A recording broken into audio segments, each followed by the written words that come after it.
everyone, good morning. I am Kristen May Magbano Narciso, taking up Bachelor of Secondary Education, major in Social Studies.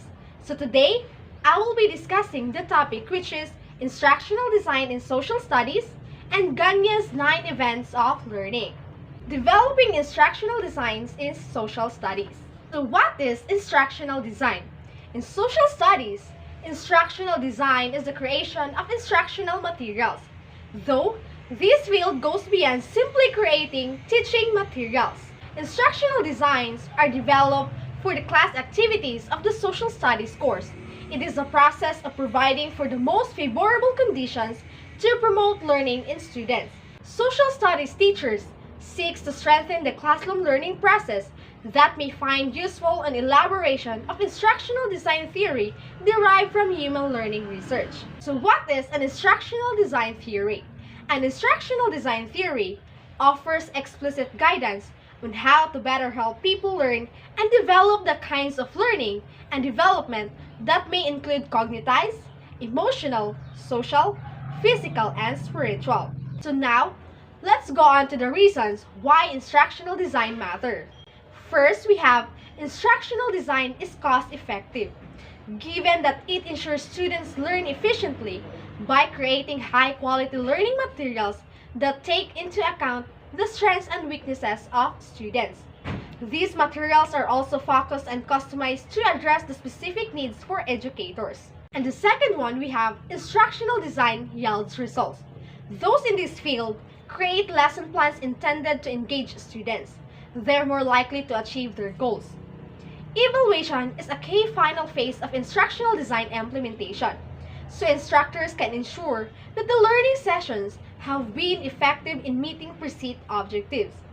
As the instructional design process consists of determining the needs of the learners, defining the end goals and objectives of instruction, designing and planning assessment tasks, and designing teaching and learning activities to ensure the quality of instruction. And the third one we have for better learning. A significant benefit of instructional design is that it gives you the framework to discover more about who your learners are and how they learn. It also helps you identify the knowledge and skills that students need to demonstrate by the end of the sequence or program. So it is the learning goals or outcomes. As you advance through the instructional design process, you also create strategies to deliver the learning experience in ways that are as relevant and effective as possible. Setting up guidelines for evaluating how the program has met its goal is another way to ensure that students spend time on the most valuable and relevant concepts. And the fourth one we have, improve program quality and consistency. Instructional design gives you the means to strengthen learning program quality from to start to completion. Well-defined learning objectives are at the heart of a quality learning experience. Dedicating the time to designing these objectives helps you ensure that they work for you, your students, and potentially other faculty who teach the same subject matter. And it's never too late to start. Incorporating instructional design does not mean starting from scratch. Throughout the program, assessment and feedback give faculty and instructional designers insight for improvements. Each step of this process is a quality checkpoint. Improved program consistency is another benefit of instructional design. Viewing your program design holistically allows you to see the learning path from your students' perspectives. A thorough program review for consistency and alignment enables you to identify and correct critical gaps that hinder repeatable positive learning outcomes. And the fifth one we have, best use of resources. A big plus of instructional design is that it champions the best use of technology in learning programs. What are we finding into online learning just like now due to COVID-19 pandemic? So the faculty are increasingly eager to bring the successful resources created from application of instructional design into their face-to-face experiences as well. The bottom line, they benefit substantially too. And we're not talking about cost savings in online versus face-to-face learning here. The efficiencies of process that occur when the instructional design framework is applied to any learning is real. This measuring twice before you cut approach. Good design helps eliminate redundant content and resources used, which creates a poor experience for the learner. Eliminating what doesn't belong also helps create room for updated content, new concepts, and ideas. What are we talking about here is a thorough innovation on what we're learning, how we're learning it, and why we're learning it, and if it's going to save you time and resources. Now let's go on to instructional design as a process. Instructional design is the systematic development of instructional specification using learning and instructional theory to ensure the quality of instruction. It is the entire process of analysis of learning needs and goals and the development of delivery system to meet those needs. It includes development of instructional materials and activities. Instructional materials as a discipline. Instructional design is that branch of knowledge concerned with the research and theory about instructional strategies and the process for developing and implementing those strategies. In conclusion, instructional design is very essential in learning, and without it, there would be no engagement, only text. Also, nothing beats having your learners stay engaged throughout your course and achieving your learning goal. One secret to engaging your learner is by analyzing them to know what they need and by putting nice designs in a place to meet the requirements. Choose the right instructional design software like Canva or SlidesGo, which will help you save time and money to create engaging training for your learners. So now, let's go on to Gagnés' 9 events of learning. A short background of Robert Gagnés. He was an educational psychologist who pioneered the science of instruction in the year 1940s.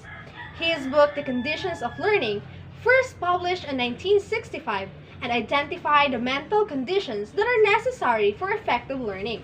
Everyone has different learning styles, so for you to know how do you present information so that your students is learning effectively and when it is appropriate to offer feedback or ask for a demonstration of skills to ensure that your students thoroughly understand your discussion.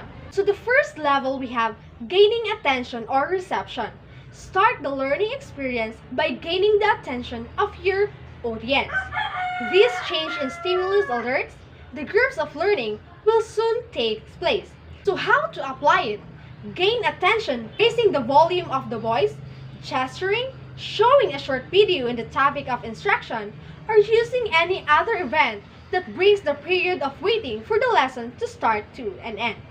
And the second level we have informing learners of the objective. You must ensure that your students knows what they need to learn and that they understand why they're about to learn this new information. To apply it, explain your students what they will have learned by the end of the class session. Then explain how their learning is going to benefit them and the organization. As learning objectives is necessary as it helps to clarify, organize, and prioritize learning. And the third level we have stimulating recall of prior learning or retrieval. So when the students learn something new, match the new information with related information or topics they've learned in the past. So to apply it, view the previous learning and apply it to what we're learning now. Also, ask your students if they have any previous experiences with the topic or if they have experienced the problem. Then make connections between what they are learning and their previous learning. So there are numerous methods of stimulating recall.